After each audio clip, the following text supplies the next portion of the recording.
All right, welcome to today's virtual roundtable for live-in staff. My name is Spencer Giese. I'm a research and education specialist at ACUI, and I'm hosting a number of virtual roundtables this week on behalf of ACUI and our membership. Today, we've created a dedicated space to hear from live-in professionals around the globe to hear about what their experiences are like and to allow us to come together and talk about our concerns, our stressors, our experiences, and how we can really come together and find community amongst one another during these tough times and pandemic. Today I am joined by three co-facilitators who will be able to share some of their experiences and also be a sounding board through our discussions. And we'll hear from each of them shortly. A few notes about today's session. Our session is meant to be conversation-based. So this is not your traditional webinar where you'll be just listening and not interacting. We really encourage interaction through our webinar. And we really want you to connect with other attendees and also connect with our facilitators. So please be thoughtful about questions or comments that you may have. And let's talk about how you can get connected with us. So on your Zoom menu, you should see a couple functions. You should see a Q&A button, and you should also see a raise hand button. First of all, if you are hearing us loud and clear and you're having great audio on your end, if you could just click the raise hand button so I could see that our hands are being, wow, okay. Things sound great, perfect. Really glad to hear that. So you see the raise hand function. I'm now gonna lower all your hands so we can use that tool again later. And then you also have a question and answer area. Now, what I will tell you all, your questions that you pose there are visible to the entire group on this call. So right now we're at about 200 attendees, and I expect that number to grow as we go forward today. So just be mindful of that. So really what I'm asking you all to do is state your name, your position, your institution, and any question and comment that you wish to there. It's, this is a space where we really want to help you engage with our co-facilitators, and we want you to engage with each other. For those of you who are submitting questions, I may be either myself or another facilitator, Lori, who's on the call from ACUI as well. One of us may be interacting with you behind the scenes to say, hey, would you like to ask that question live? And we're able to have you come live on our webinar today and ask that question via, whether that be over microphone or whether that be over video and microphone. So, we'd love to have you engage, or if you type up a question, comment, and you just want to put in your comment, hey, I'm willing to say this on the air, we'd love to interact with you that way. We are also recording this session, and we'll be posting this on YouTube and our social media channels after we complete today. So if you have colleagues that you think would really benefit from the session today, don't worry, we'll have it out there. Feel free to connect them with it following our event today. So that is a little bit of the behind the scenes and how we're going to be setting up. I already see questions coming in, so that is wonderful. And as you have ideas or comments or questions, please do put those in there, and we'll definitely engage with you over the course of the next hour. We're going to do our very best to end this in the hour, because I know many of you are very busy in your campuses, and we want to make sure that we want to thank you for allotting this time to spend with us. We also want to get you back to what you need to be doing on your campuses. So without further ado, I'm going to have you get to hear a bit from each of our panelists and what they're experiencing on their campuses. Oh, first up, Andrea. Hi, everyone. Thanks for your time in doing this today. Hopefully our conversation is fruitful for everyone who's involved. As Spencer said, my name is Andrea. You can call me Dre. I currently serve as an Assistant Director of Residential Education at New York University in Abu Dhabi in the United Arab Emirates. So I might have a unique perspective today, as I am not in the United States. I'm in the UAE in the Middle East. And so being in a different country that has also been impacted by the virus, how we're approaching our work might be a little bit different from what it's looking like for a lot of schools in the States right now.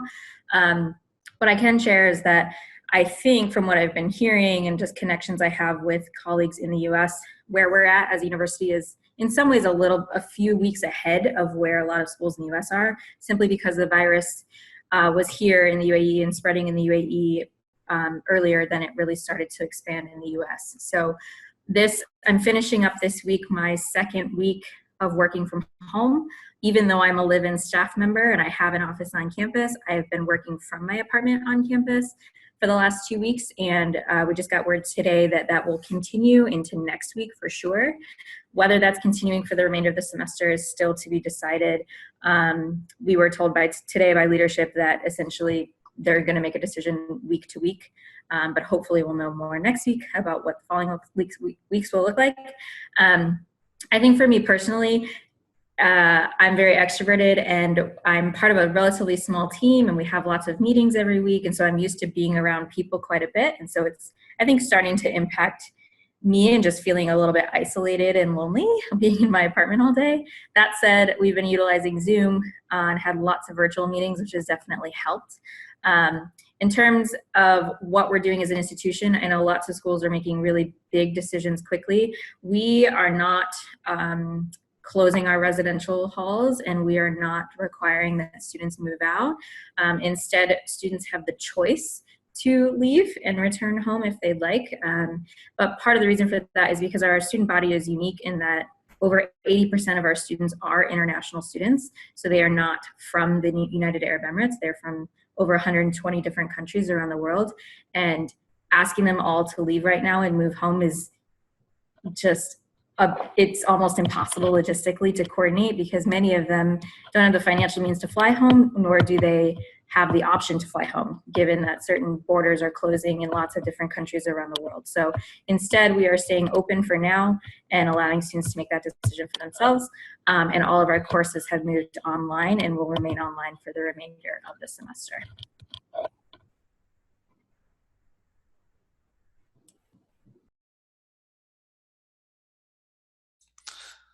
Thanks, Ray. Appreciate you sharing that. Let's take it over to Drew. Hey, my name is Drew Leininger. I'm a residence hall director at Ohio State in Columbus, Ohio. I would say that it's impacted us significantly. We were on spring break last week and the institution decided to close all the residence halls and gave residents 10 days to move out. So we took our 3-month planning process to move 16,000 people out and narrowed it down to 23 hours. So there were a lot of things that we normally do during checkouts. We have just decided to punt until next week after we get everyone out. All residents were given an opportunity to sign up for checkout time, and we are limiting the number of students that we have come on campus. So my residence hall is a larger hall on campus with about 1,100 students in my building. And so we're averaging about 100 checkouts per day. Some of our smaller halls that only have about 200 students are averaging about 20 checkouts per day. So we are trying to maintain the social distancing as much as possible. Impact on me as a staff member, we just got communication within the last couple of days to be able to start working from home. So we are limiting our interactions at the front desk. So our responsibilities right now are to check in at our desks and make sure that the checkout is running smoothly. Our office assistants and our RAs are the ones that are primarily running our process for now. And so we are working on figuring out what we're going to do with our live-in our students that can't move back home. Much like Andrea said, with our international students are unable to go back home at this time, or students who are homeless or don't have a good family life and have a good place to go.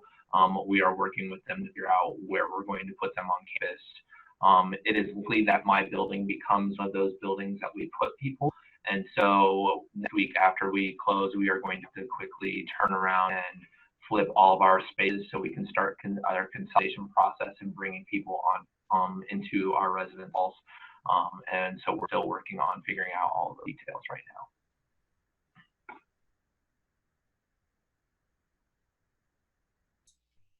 Thanks, Drew.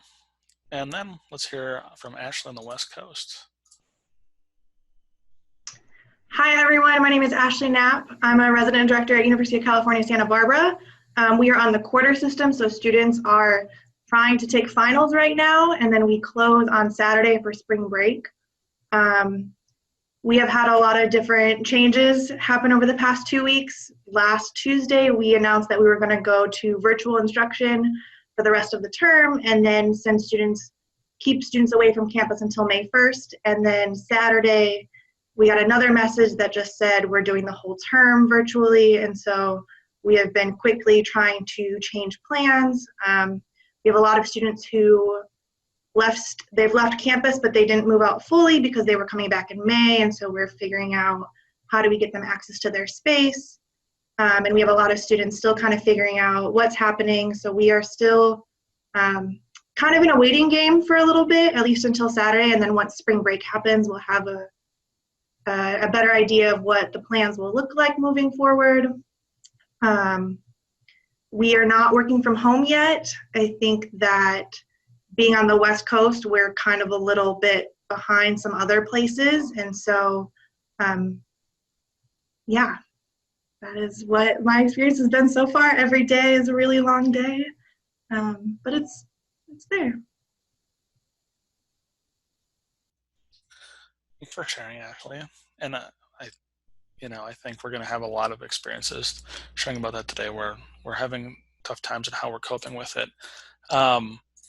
So again, as we start this, we've seen quite a few questions come in. Again, check back and forth on your Q&A tab. Some of you I'm reaching out to say, hey, would you be willing to ask that live?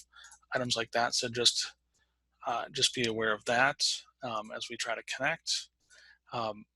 First question that I would ask our panelists, our co-facilitators, if you could just consider ways that you're connecting with the students that are still on your campuses, and also ways that you're connecting with students that have already moved out.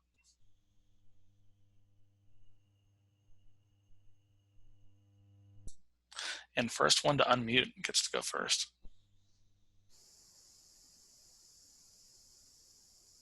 I'll take one. I would say right now we're just trying to figure out when our students are planning to come back and move out, as well as trying to determine what students need accommodations. So what our institution did was we've been doing email communications with our students to have them sign up for time to check out, so that way we can ensure social distancing as we do that. But also we are in communications with students who live out of state. So I had a student today email me from California who is like, I'm in California and I'm not gonna be able to come back to get my stuff out. But I've got a friend that lives in Ohio that's going to store my stuff. Can they come and get it? So we are providing those accommodations as we are able to. So we're being real flexible when it comes to who comes and gets this stuff, as long as we email communication with the student. For students that are planning to stay on campus, we are having them fill out application forms, and then we're having staff reach out to them and start talking to them about, okay, eventually we are going to consolidate into whatever buildings we decide to do that with. So making sure that we're supporting them, because we have a lot of international students who live on campus who they're unable to go back to their home country. And so we're trying to figure out how do we support them as we ensure that they have a place to stay, and that they're, what's the information that we're getting from dining, and what's the information that we're getting from other university departments on how can we support them throughout that process.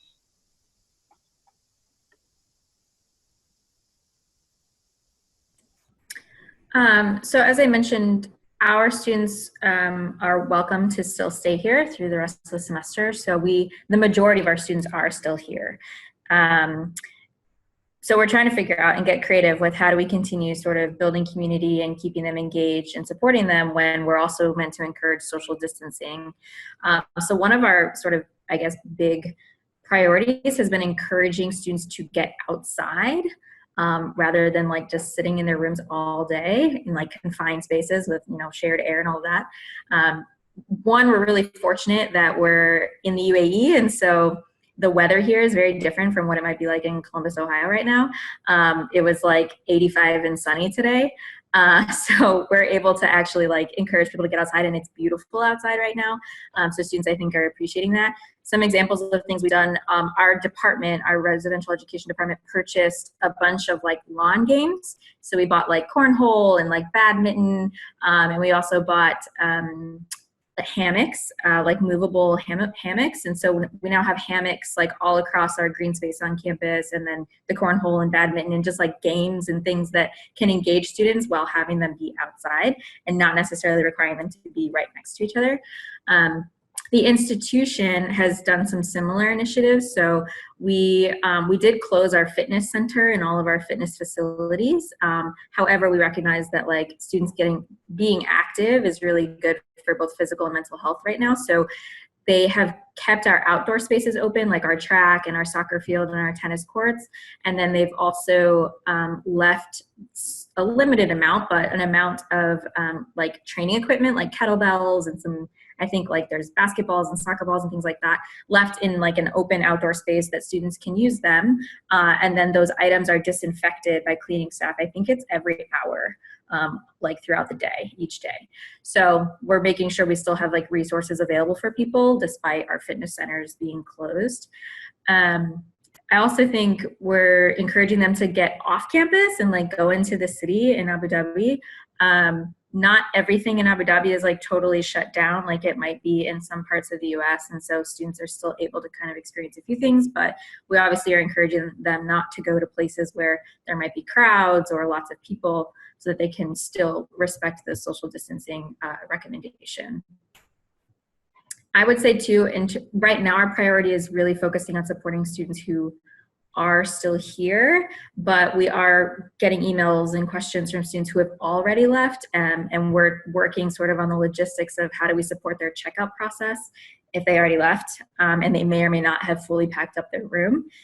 We have decided to do express checkouts for all students who decide to leave between now and May, instead of like the in-person checkout appointment, simply to ease the process for us, because logistically we don't have the staff or really the time to be able to roll out an in-person checkout process in the amount of time that we have.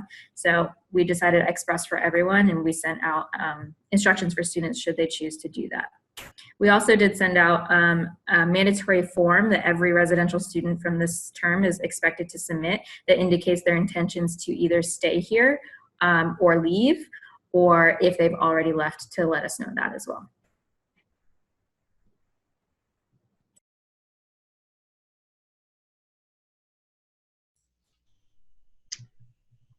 We are also in a pretty similar place as Andrea, where students have stuff here, but they need to come back and get them. Thankfully, Santa Barbara is on the coast, and so while the weather here is not ideal for Santa Barbara, it's still 60 out. So just encouraging people to go play volleyball or surf, because they can still do that. But also students are trying to study for finals, and now a lot of tests have become papers and things like that. So prioritizing their studying and really doing our best to help manage students that are students of concern that maybe want to go home but can't, or figuring out what's best for them and their family in the long run is where we're at right now. Thanks, all. Our next question is our first live question from an attendee. So I have Katie on the line to share their question. So Katie, if you could introduce yourself and ask your question, that would be great. Yes, thank you so much. Hello. My name is Katie. I'm a residence hall director from the University of Central Missouri.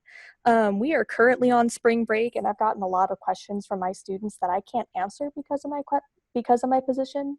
So my question for you all is, how are you handling questions from your residents, and how are you handling communications with your residents? Thank you.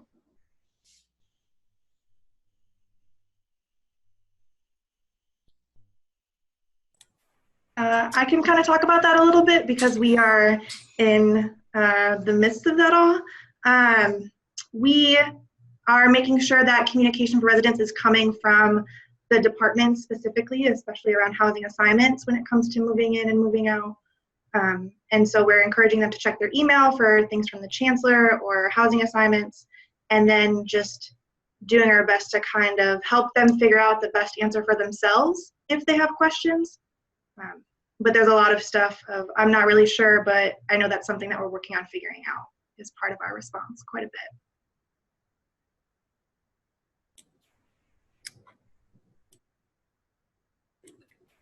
Sorry, Drew. So I feel very fortunate that the institution where I work, like our leadership has just an excellent job of managing communication with students. Our vice chancellor has sent out pretty much daily email updates that explain anything that students need to know or be aware of, and those emails are going to the entire community. We also have a landing page on our website where you can find all of the updates, all of those emails that go out, as well as any other information, including FAQs. But we also have great messaging coming from other leadership. So our Dean of Students, who oversees all of our student affairs, he's been sending messages as well to the student body. Our leadership in our global education office has also been sending messages. And then we as a department obviously have sent out a mass communication through email regarding the housing piece specifically and what students need to know for that. We also have held several town halls, virtual town halls, obviously through Zoom, there have been some that have been just for students, led by leadership, only for students invited. And then we just had one today, the first one so far, where the entire university, faculty, staff, students, everybody was invited to. And it was led by our vice chancellor and other university leadership members. And I think that has been amazing because it's been live, FaceTime, if you will, with the people who are making the decisions. And they took questions from students, from staff, from faculty today throughout the webinar, throughout the live stream, and were able to answer as much as they could. And I think they've also done a really good job of being quite honest and transparent about how quickly things are changing and the reality that we don't have answers to all the questions. No one does. And so we're kind of just taking it day by day, and in some cases hour by hour. And as we make decisions, as there are updates, they are being really, really great about communicating that with our community. But I think our students understand that we don't have all the answers. And so we're doing our best to be transparent in that process. Yeah, much like Ashley and Andrea said, a lot of our communication is coming through our department or through the institution as a whole. And so a lot of the communication that's coming through us as hall directors is really coming to our RAs and then our RAs to us. And so it's a lot of students asking questions about I'm supposed to move out at this time, but I need to change my time.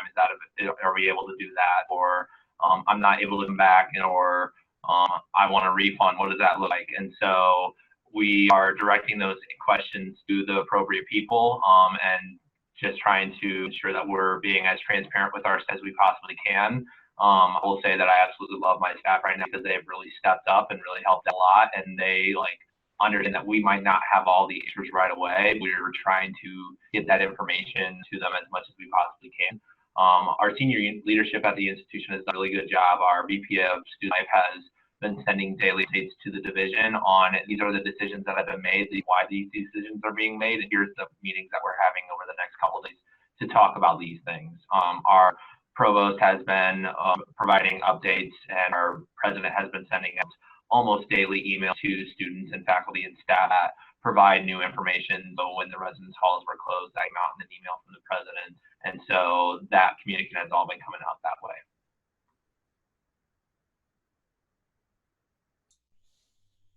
Sharing.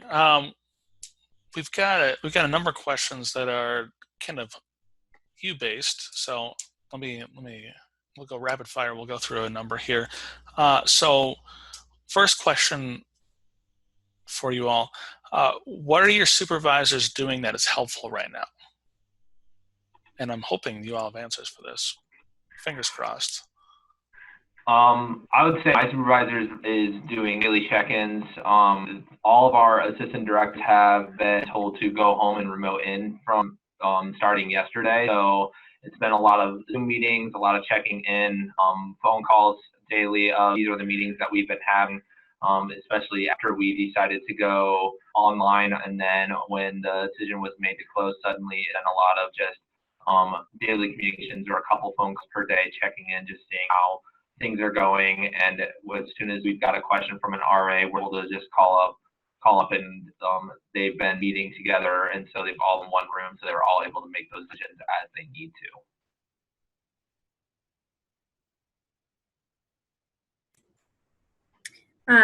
Similar on my end, I report to our director, and she has been great about like daily communication. I mean, I'm pretty sure I've seen her on Zoom every day for the last 2 weeks, even like on the weekend in some cases.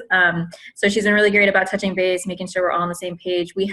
Our team utilizes Slack, if anyone's familiar with Slack software. So we're constantly messaging on Slack and making sure that everybody knows what's going on. I think something she's also doing that I feel particularly supported in is that she is being pulled into lots of meetings with leadership above her, which makes sense as the director. And I think she's doing a really great job of managing all of that while also figuring out how to advocate for us, her team, and our students. So I know she's been pulled in a million directions the last 2 weeks, but she's doing a really good job, I think, of just being a part of those conversations, having a seat at the table, sharing important perspectives that maybe others aren't realizing, and then bringing that information back to us so that we can brainstorm as a team what we need to do.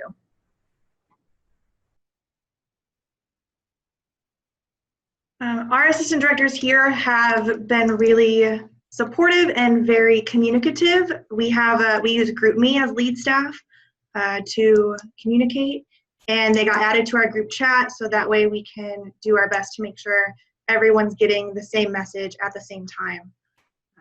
And then just providing check-ins via Zoom or whatever platform to communicate, to be able to answer questions or take questions back up to her supervisors, and kind of just figure it out as we go.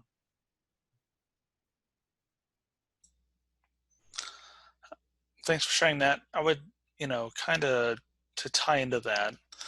I mean, these are anxiety driven times where, this is stressful work you are all doing, and all housing resident life professionals overall.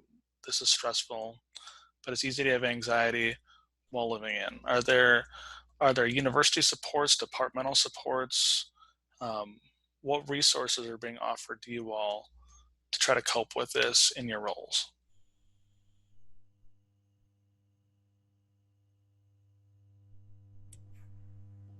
I think for us, we've always had an employee assistance program in terms of having a mental health resource that's free of charge to employees. What I appreciate is that we've been reminded of that in recent weeks. So in some of those emails that we've received from the Vice Chancellor, there's always a paragraph that says something about, like, take care of yourselves and don't forget you have access to these resources should you need them. Similarly, like our student health center has remained open, even though like our fitness center closed and everyone else is working remotely. Our fitness center or our health center staff are still there in person. Our counselors are still there. We also have a free app for students to get like essentially like text a counselor type of support. So that's still available for our students. But yeah, for employees, for staff, we have the EAP program. I also just think we have a really solid network within our staff community. Like our division is a little between 70 and 90 people, and we pretty much everybody knows everybody. And so I think we've found ways to just like check in with each other, even if it's not a formal meeting that we need to have. We're finding ways to touch base and make sure everybody's taken care of. And if they just need to talk, to just like process that, there's avenues and space to do that, which has been helpful for me, especially as an extrovert. So I've really needed that.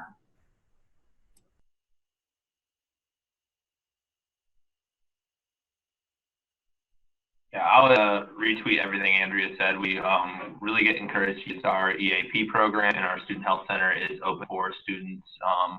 Counseling center has moved to more virtual online like work groups and stuff, so they are urging students to utilize that. And then our department's been really good about advocating for ourselves, saying like if you need some time away, like make sure that you're taking the time. If you don't feel healthy enough to come to work, make sure you're staying home. And really just making sure that we're advocating for ourselves, because understand that like Saturday, we didn't have students back on campus. We still had to man our desks as we allowed students to start coming back to move stuff out. And so it's like, okay, you're eventually going to get a full day, but it's just trying to figure out when that will be or how that will work. So our department's been really good at encouraging us to advocate for ourselves and making sure that we are taking that time for ourselves, because this is a very stressful time for us and are on the front lines, and we are interacting with thousands of people every single day or hundreds of people every single day as moving out. And so making sure that we are taking care of ourselves as well as taking care of students. Well, and Drew, I want to, I guess, dig into that a little bit more.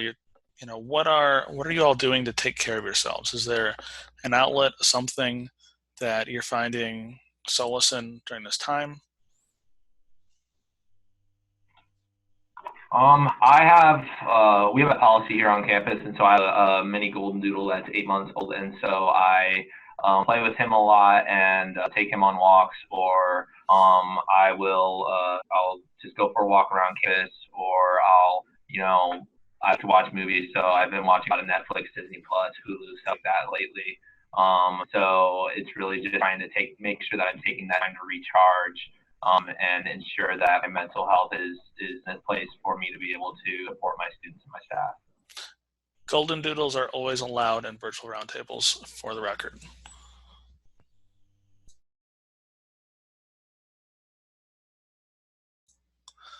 Ashley or Andrea, anything you're doing for yourselves that you'd wish to share? Open to sharing, I suppose. I would say like a silver lining of this whole situation is that pretty much all my friends in the US are working from home now, which means that now we can FaceTime like at a time that's not like 2 o'clock in the morning for me. So just in the last several days, I've had like a FaceTime conversation with at least 3 or 4 of some of my best friends, and they're all over the US. Some are on the West Coast, some are in the Midwest, some on the East Coast.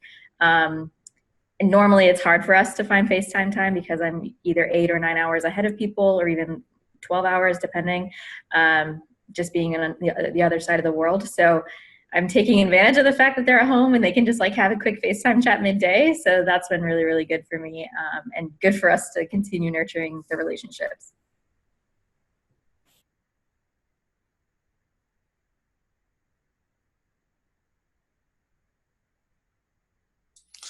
Great. We have another question from the audience, so I'm getting that set up. And this is going to be Justin. So Justin, you should be live. If you unmute, you can ask your question. Hi, can you all hear me? Yes. Awesome. Well, my name is Justin Smith. I'm a resident director at UC Davis here in California. One thing that I've kind of been thinking about is how are we going to shift our student staff's responsibilities? Obviously, we're in very unprecedented times, so that's something I've been thinking about in terms of programming, rounds, on-call responsibilities, things like that. So just hoping to get some guidance on things that you all have done.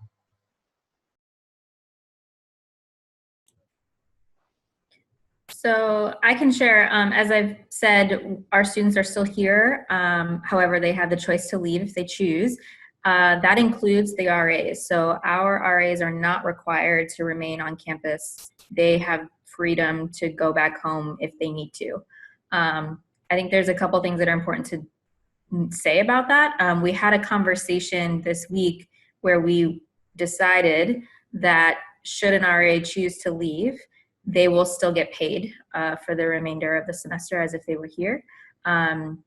I know RA positions are different everywhere. Not every RA position is a paid position. Some there's room and board and that's it, or some there's not even that. But our position is room and board plus a stipend, and we made the decision as a leadership team in Res Ed to continue to pay those students, simply because it's not their fault. It's not their fault that they might have to leave.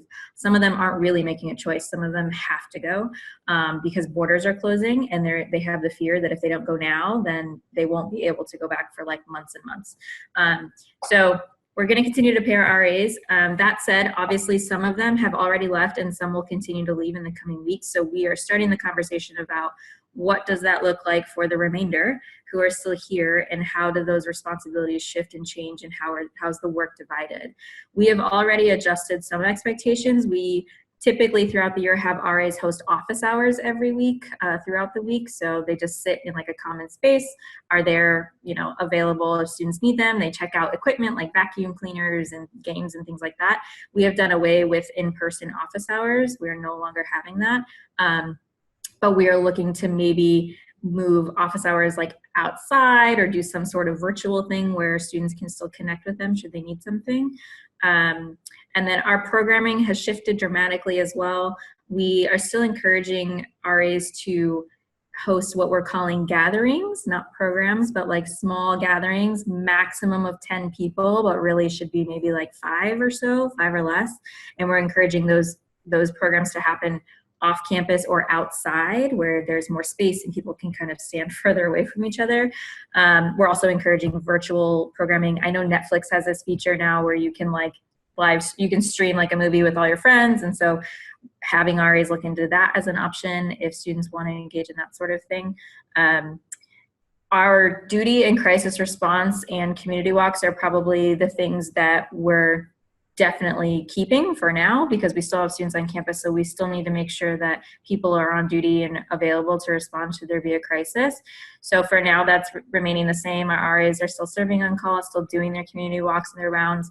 However, again, once some RAs leave and our numbers change, then we might have to look at how we schedule, and we might have to restructure the duty expectations a little bit just to make sure it's still fair for those who stay behind.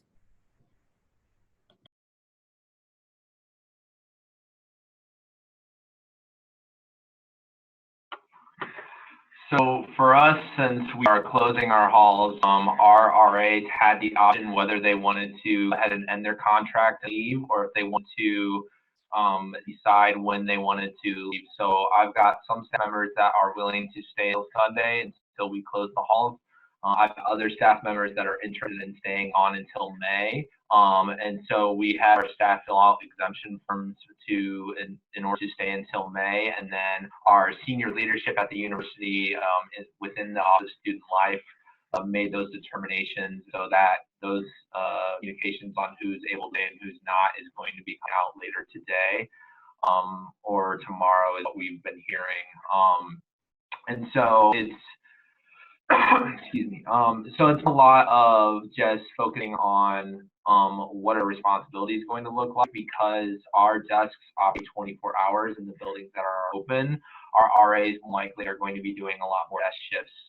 And then since we are consolidating people into a number of buildings, we will need duty coverage in buildings. And so we might not have full staff RAs. So some RAs from building on North Camp might come down to building if my building happens to be one that's open, and we'll be doing duty in my building because that's where they're living now. So we're still trying to iron out all those details, but we're waiting to see how many RAs we have that want to stay. We've got about 500 students who are RAs on campus, and so last I heard we had about 150 that were requesting to stay into May.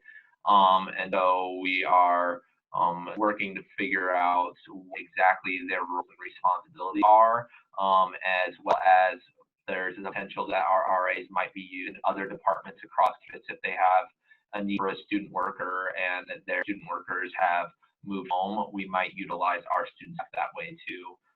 That's been part of our discussions as well.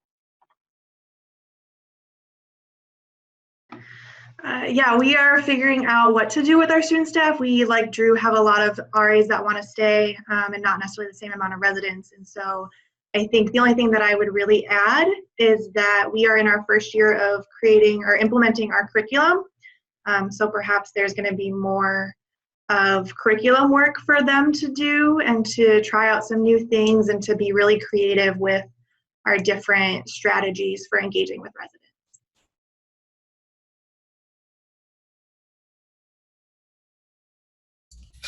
So, the question I've seen posed a variety of ways, and if we can, I know move out processes are either ongoing. I know Drew might be dealing with it right now. Some of these may be end of term. Have your departments talked to you about what move out looks like in terms of your presence, a student staff member presence. Is it more, it happens, they leave, we'll check the room later, they don't, what does that look like on your campus? Has that even been discussed? And if it has been, maybe some details or what you've heard. So we are currently in our process. Like I said in my introduction, we have told all of our students they need to be out by this coming Sunday. And so what we did was we have our students sign up for a time to check out, and we are punting a lot of our normal checkout processes to be happening afterwards. So we're not checking rooms. We aren't as particular when it comes to like room damages right now, or the fact are the rooms clean. We are encouraging students, if they have like carpet or futons or bookshelves or something in their room that are too big for them to fit in their vehicles, and they are planning on keeping them and they're going to throw them out, to just go ahead and leave them in rooms, and we will figure out how to get them out of the room, donate them, or throw them out, whatever we need to after they leave. So in reality, when my students come back, like my standard spiel to them if I'm sitting at the desk is, get your stuff in your room, get your trash out of the room, make sure that you leave your microwaves plugged in, because we don't have enough time to those defrost, so we're going to do that ourselves. And then once everything's in your room, come to the desk and check out. So once we come to the desk, we just verify that they got any mail out of their mailbox and that they've taken everything out of the rooms, and then we check them out of the system and send them on their way. So there's a lot of our normal room check processes or our verification processes that we would normally do that we just simply don't have the time to do right now. So we're just waiting until after all residents are out, and then we will back in on the back end and checking rooms. We actually close for the term on Saturday, so we are going to continue with normal checkout procedures in a sense of closing the building, but for now, students are just leaving their keys, doing an express checkout, and then we'll go back and go through the rooms and take extra precaution with gloves and things like that. And then students who initially were planning to come back in May, based on the first information that was shared, will have until April 3rd to come and pick up their belongings. And so we'll coordinate a time for them to come in when the building's open, pick up their things, turn in their keys, and then leave for the rest of the term.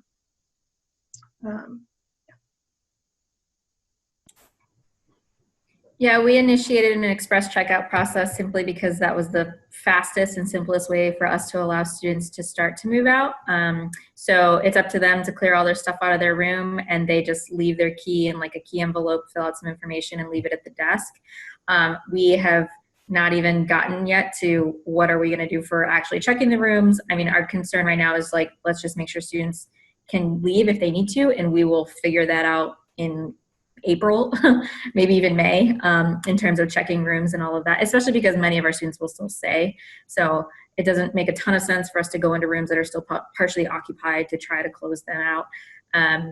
The other thing too that's unique to us, I think, I never worked at a school in the US that did this, but we have storage units for our students, partially because, again, over 80% of them come from all these other countries, not the UAE. And so they're usually getting on a plane with a suitcase or two, and that's all they're moving to college with, rather than a U-Haul and mom and dad's like SUV. So our students can put their items in a storage locker if they've been assigned a storage locker, which they have to apply for. So a lot of students are just packing their stuff, putting it in their storage locker, and then heading out. For our students who already left campus before some of these decisions were made, many of them maybe didn't clear out their whole room or only took certain things. So we gave them the option to essentially assign a designee who is a current student who is here, who can go into their room and pack up their belongings on their behalf and essentially do the express checkout on their behalf. So they have to fill out a form to do that. They have to tell us who the designee is. And then we're working with our public safety department actually to get those designees access to those rooms so that they can pack up the belongings.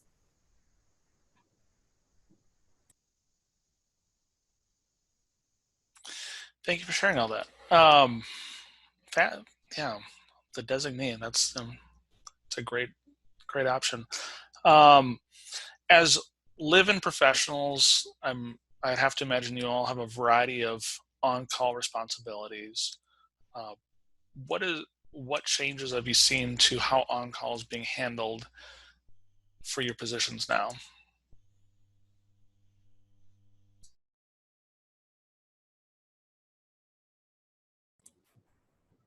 So we usually do a duty rotation where we are on duty for 3 or 4 buildings at a time. And so during this week in particular, since we are in out mode, we have basically just designated a full-time staff as on due 24/7 for your building, because it's easier for us to respond to things within our building if it's a move out related issue, because it's our staff and it's just a very busy time in all the buildings.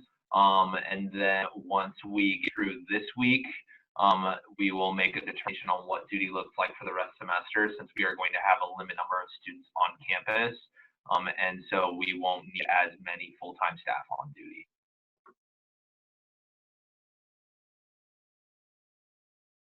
I imagine that in a few weeks, once we consolidate residents, our duty structure will change a little bit because we're broken up into 3 different areas across campus. But I'm not really sure what that will look like at this point. Thanks, all. Some of the big processes that are typically happening this time of year are housing selection and student staff selection. Have your institutions completed these processes? If they have, I bet that's nice to have done. And if they have not, what steps are your institutions taking to address that?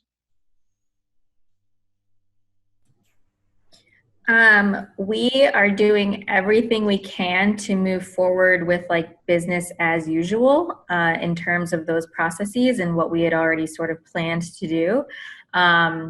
Fortunately, our RA selection process our student staff selection process for next fall has already been completed, in that like we made all our hiring decisions. It's just a matter of sending out those decisions, which we're actually going to be sending before Sunday, between now and Sunday. So that is effectively done, if you will.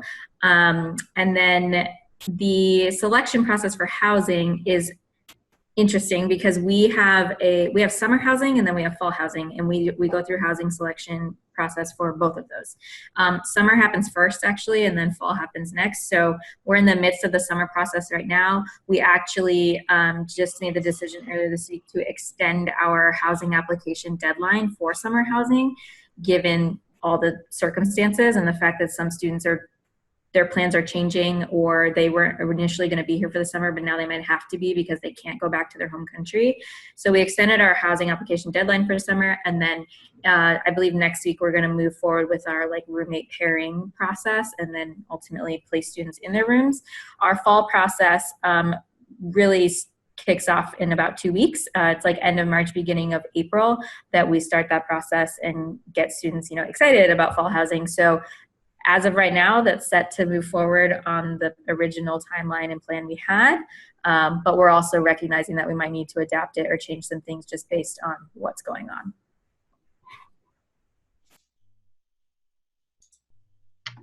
on. Thankfully, we have already completed those processes. Our housing is somewhat limited in the area, so if we need to do RA selection pretty early in the year, so that way if students don't get the RA position, they are still able to find reasonable and affordable housing. We do have this big tradition that happens during spring term called RA Pass Down, which is where they find out what staff they're on. And so that will have to look really different, and I'm sure we'll get creative with some ways to engage the new staff for next year, so they're still excited about it.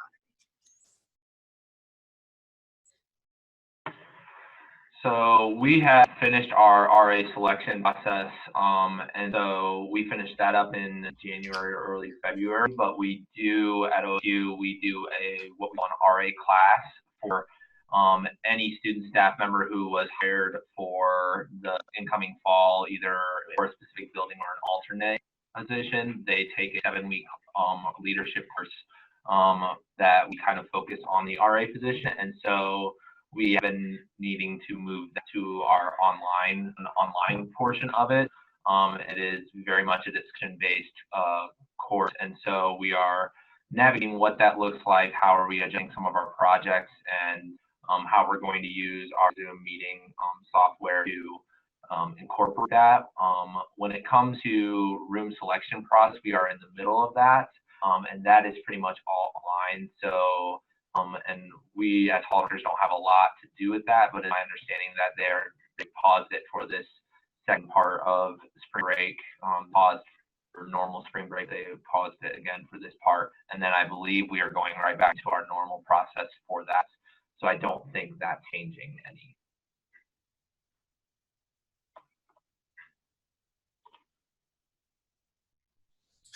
Thanks, Al. We have a number of questions that have really discussed virtual programming. I know there's been a couple links that were submitted in the question answer regarding virtual programming. And what I would encourage attendees to do is to potentially post those links in our online community. And just to speak a bit more about our online community, I'm going to bring in another speaker. So we're going to move James onto our panel, and James is going to come and just speak briefly about our Akuai online community. So James, take it away. You appear unmuted, but maybe your headphones are muted. I cannot hear you.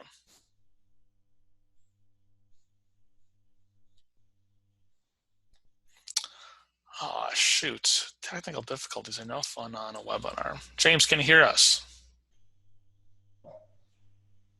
Can you hear me now? Yes, yes, we can. Okay, Great. I apologize for that. Well, first of all, I just want to say thank you to everyone for sharing their experiences, along with the great work and great service that you're doing for your students. It's also really amazing to see the way that everybody is carving out time to help out their colleagues. And as this situation continues and beyond, please remember that the Akuai online community is available as a resource. There are a number of conversations happening already where you can ask questions of your colleagues, you can respond, a lot of benchmarking happening to see what's happening from campus to campus. So again, it's a great place to share your experiences, post photos of things that are happening on your campuses, a way to sort of virtually journal some of the events that you're going through, and even inspirational messages and photos of golden doodles would certainly be welcome during this time to help sort of pick up everybody's spirits, keep everybody informed, and keep pushing people, again, with the great work that you're doing. And that's available. There's a link from the Akuai website, and the direct web address is community.akuo-i.org. Thank you all, everybody. Thanks, James, for sharing that. And again, I also want to echo our great thanks to our co-panelists for joining us today. We certainly want to keep the conversation going on our online community, and then any other means. We'll be recording this webinar and posting it on our social media channels. And we will continue to have virtual roundtables such as this occurring. We have 2 more scheduled this week. So we have one for senior housing officers tomorrow. So if you have a senior housing officer that would benefit from attending this, I would urge you to recommend that to them. And we also have an open forum on Friday. So you are able to attend the open forum on Friday if you'd like to connect with more professionals in the field. We have a resource page for COVID-19 resources on your campuses, so please take a look at that. And then we also have the results of a straw poll that we did last week and some of that data from campuses. As we depart our virtual roundtable for today, I have launched a very short poll just to get your feedback on how the session went and if this was helpful and this is something we could continue doing. Would love to continue to get more input from live-in staff members and get more folks connected. So please feel free to reach out. Look for me on the Akuai website as well if you'd be interested in being a part of a virtual roundtable in the future. I know really it takes practitioners in the field and their insights and guidance to help us drive what we do at Akuai. If we were unable to get to your questions, I am so sorry. I have copied those down. We're going to work on putting together some resources for questions that we weren't able to get to. But thank you again for attending. We had over 200 in today, and I'm sure we'll have quite a few views online. So remember, we have a community in this field. It's one of the most beautiful parts about housing residence life is our ability to connect with one another, and that does not always have to be in person. So I know that as a field, we can continue to adapt